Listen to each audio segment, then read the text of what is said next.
আজকের এই ভিডিওতে আমি এমন একটি সমস্যা নিয়ে কথা বলবো যা প্রায় প্রতিটি মানুষই ফেস করে, আর সেটি হলো অলসতা। বিশেষ করে শীতের সময় অলসতার জন্য আমরা নিজের লক্ষ্য থেকে পিছিয়ে যাই। অনেক সময় তোমার ক্লান্ত লাগে, কোনো কাজ করতে ইচ্ছে হয় না, কিন্তু ঠিক সেই সময়ই যদি কেউ বলে চল ফুটবল খেলি, চল ক্রিকেট খেলি, তখন তোমার সেই ক্লান্তি যেন কোথায় হারিয়ে যায়। তো এবার ভাবার বিষয়, তুমি কি সত্যিই অলস, নাকি তোমার ব্রেন তোমাকে বোকা বানাচ্ছে? আচ্ছা, তুমি একবার ভেবে দেখো, তুমি যখন কোনো মজার কাজ করো, খেলাধুলা বা বন্ধুদের সাথে সময় কাটানো, তখন কিন্তু তোমার এনার্জি লেভেল ঠিক থাকে। আর যেই পড়াশোনার মতো কোনো বোরিং কাজ করতে যাও, তখন তোমার সমস্ত এনার্জি উধাও হয়ে যায়। আর এই জন্য তুমি সঠিকভাবে নিজের কাজ করে উঠতে পারো না। হয়তো একদিন দুদিন সঠিকভাবে করো, তারপর আবার অলস হয়ে পড়ো।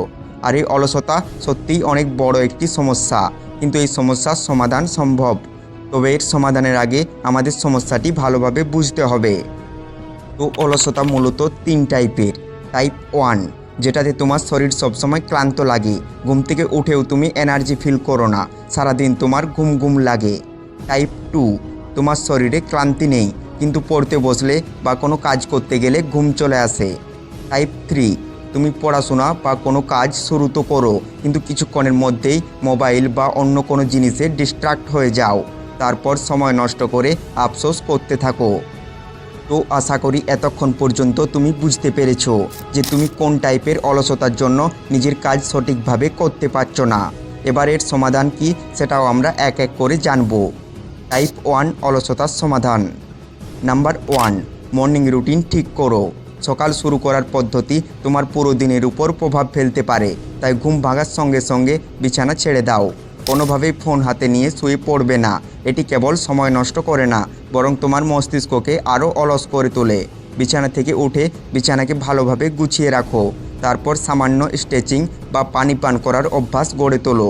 এতে তোমার ব্রেন দ্রুত সক্রিয় হয়ে যাবে এবং শরীর এনার্জি বোধ করবে। নাম্বার 2, ঘুমের সময় ফিক্স করো। অকারণে রাত জেগে থাকার অভ্যাস তোমার শরীরকে ধীরে ধীরে ধ্বংস করে দেয়, তাই সঠিক ঘুমের জন্য একটি নির্দিষ্ট সময় বেছে নাও এবং প্রতিদিন সেই সময়ে ঘুমানোর চেষ্টা করো। তবে তুমি যদি রাত জেগে নিজের কাজ করতে ভালোবাসো তাহলে করো, কিন্তু তাও নিজের শরীরের দিকে লক্ষ্য রেখে একটি ফিক্স সময় নির্ধারিত করো, কারণ পর্যাপ্ত ঘুম তোমার শরীর ও মন উভয়ের জন্যই প্রয়োজনীয়।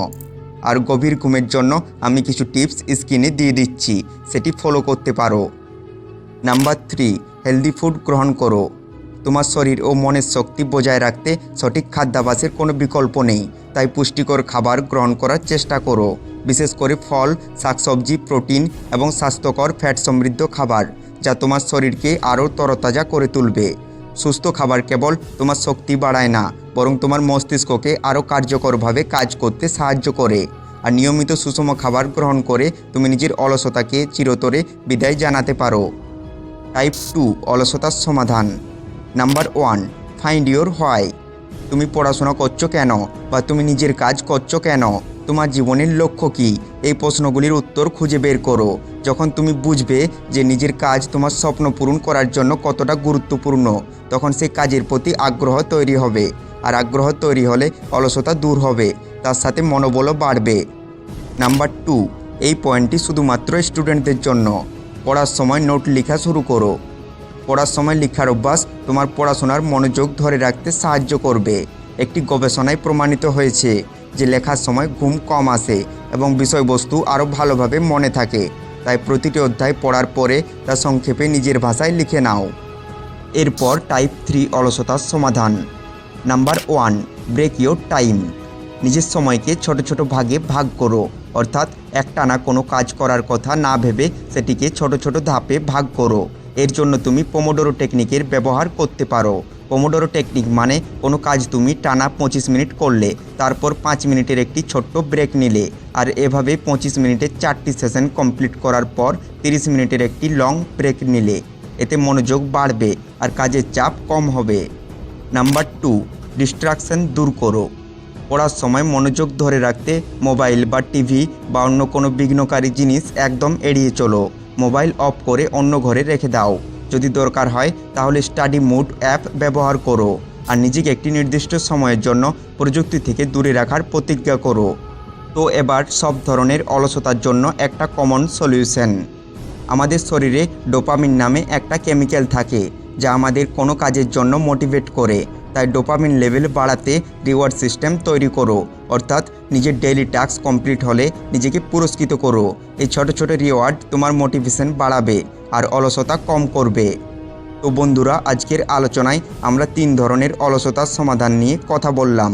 যদি ভিডিওটি তোমার লাইফে একটুও ভ্যালুয়েট করে থাকে তাহলে বন্ধুদের সাথে শেয়ার করো। Thanks for watching.